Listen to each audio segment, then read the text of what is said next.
दुनिया को तीसरे वर्ल्ड वार के मुहाने पर ला खड़ा करने वाले रूस और यूक्रेन जंग में ये वो सीक्रेट है जिस पर अब तक पर्दा पड़ा हुआ था।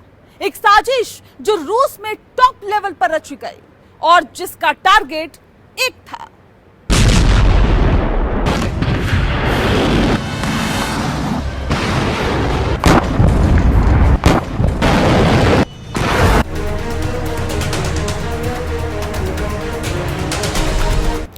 नमस्कार, स्पेशल एडिशन के साथ मैं हूं आपके साथ नेहा दुबे।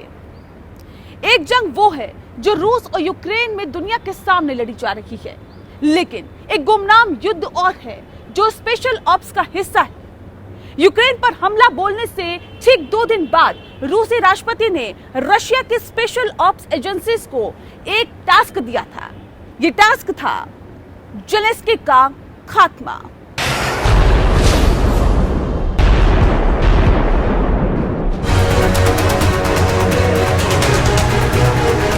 रूस का सबसे खौफनाक प्लान।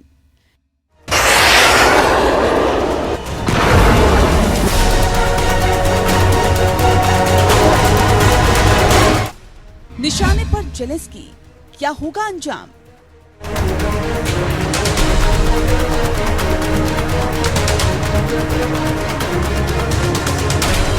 जंग के मोर्चे पर 14 महीने से डटे यूक्रेन और रूस के बीच आर या पार की लड़ाई है।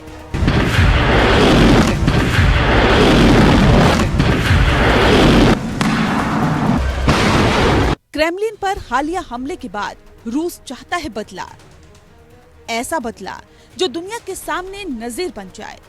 लेकिन इस बीच एक रिपोर्ट सामने आई है जिसमें किए गए दावे बेहद सनसनीखेज है। इन दावों को सच माने तो रूस ने यूक्रेन युद्ध शुरू होने के 2 दिन बाद ही दे दी थी जेलेंस्की की सुपारी, यूक्रेन के राष्ट्रपति के खात्मे की सुपारी। इस साजिश की इनसाइड स्टोरी आज आप एपीएन न्यूज पर जानेंगे। जब रूस ने दी थी जेलेंस्की की सुपारी 26 फरवरी 2020, यूक्रेन पर हमले का फरमान जारी हो चुका था। तभी रूस के स्पेट्सनाज़ यूनिट्स ने बनाया था खौफनाक प्लान था किसी भी कीमत पर यूक्रेनी राष्ट्रपति जेलेंस्की का खात्मा। रूस की जेलसिन यूनिट इसकी तैयारी पहले से ही कर रही थी। जेलसिन यूनिट बेहद खुफिया तरीके से ऑपरेट करती है। गोपनीयता ऐसी कि ज्यादातर इस यूनिट के वजूद से भी वाकिफ नहीं। जेलसिन यूनिट के ऑपरेटिव्स कीव में जड़े जमा चुके थे। सिविलियंस और यूक्रेनी सैनिकों के तौर पर कीव में डेरा जमा चुके थे। यहाँ गौर करने की बात है कि आधिकारिक तौर पर बेशक लड़ाई फरवरी 2022 में शुरू हुई, लेकिन माहौल उससे भी 2 साल पहले यानी 2020 से बनने लगा था। यूक्रेनी राष्ट्रपति जेलेंस्की के खात्मे का प्लान इसी तैयारी का हिस्सा था। इसके लिए पुतिन ने उनको जिम्मा दिया था जिन्हें मर्सनरी यानी भाड़े के सिपाही कहते हैं। ऐसे 400 हथियारों की टुकड़ी जो रूस के वैगनर ग्रुप का हिस्सा थी, यूक्रेन में दाखिल हो चुकी थी। इस साजिश में पुतिन अकेले शामिल नहीं थे। रिपोर्ट दावा करती है कि चेचन रिपब्लिक के प्रमुख रमजान काडिरोव को भी हिस्सा बनाया गया और कहा गया कि वो अपनी सेनाओं को यूक्रेन भेजे। फिर शुरू हुआ रूस का ऑपरेशन जेलेंस्की। यूक्रेन की राजधानी में स्पेट्सनाज़ सैनिक पैराशूट से उतरने लगे। यूक्रेन की राजधानी कीव की सड़कों पर गोलीबारी शुरू हो गई। रूसी स्पेशल ऑपरेटिव्स और भाड़े के सिपाहियों का प्रेसिडेंशियल पैलेस कूच। तब तक यूक्रेन खतरा भांप चुका था, लिहाजा सुरक्षा घेरा बेहद सख्त।